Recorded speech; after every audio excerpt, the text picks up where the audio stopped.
girls, so you guys got the man, you got the rock, and you set the date, and then you made one fatal error.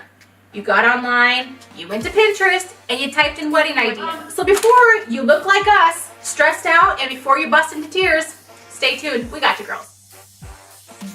Woo! We are back. I'm Sarah with the Vintage Lace. And I'm Katie with Katie Rides No Weddings. And today we're going to walk you guys through our 5 tips on how to make your wedding process, less stressful and how to plan your wedding.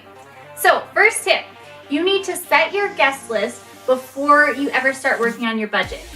And we have developed a foolproof method of how you narrow down that guest list. And it is called the duck, dive, and dodge method. What we mean is if you have people on that guest list that you would rather duck behind some produce, dive behind a car, or dodge out of the way before having to talk to them in any kind of social setting, they don't need to be at your wedding. They don't need to be there. So like that 4th cousin twice removed, nix him out. And your parents' work friends that you've met once when you were 5 years old. Tip number 2.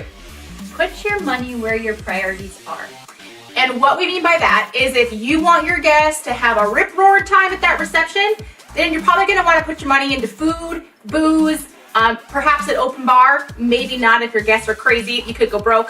Killer DJ.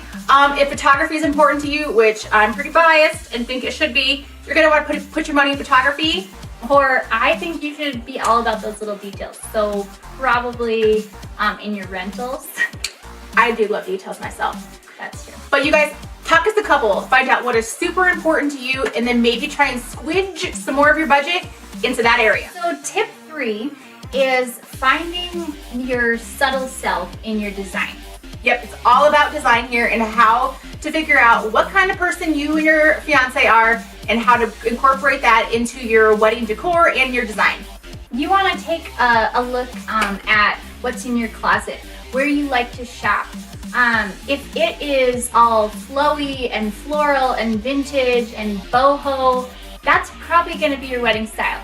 If it's more, you're the type to put on high heels and sparkle is your thing, then glam is going to be more your style that you lean toward. We're on to tip number 4. All right, so it is 3 or more or 10 or 12 things that you did not like about the wedding that you went to in the past.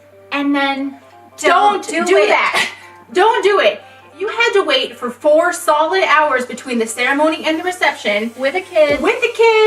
And or 2 kids. Or maybe it was just yourself and you had no idea what to do in the outfit you were wearing for 4 solid hours before the reception, and you generally weighed how much the couple would notice if you actually weren't at the reception but you were at the ceremony.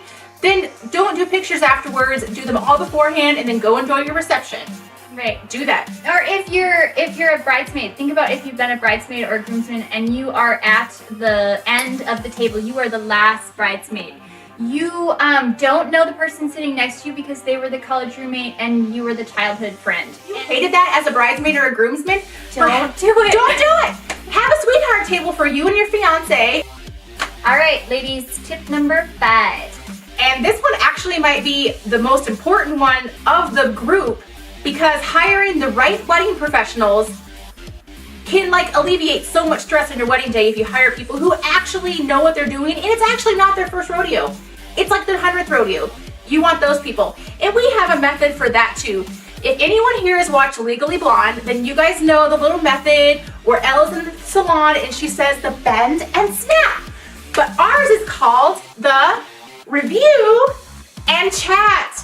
And what we mean by that is search online all over the place. Read those reviews and read them well, girls, about who's out there to hire, and then chat with everybody.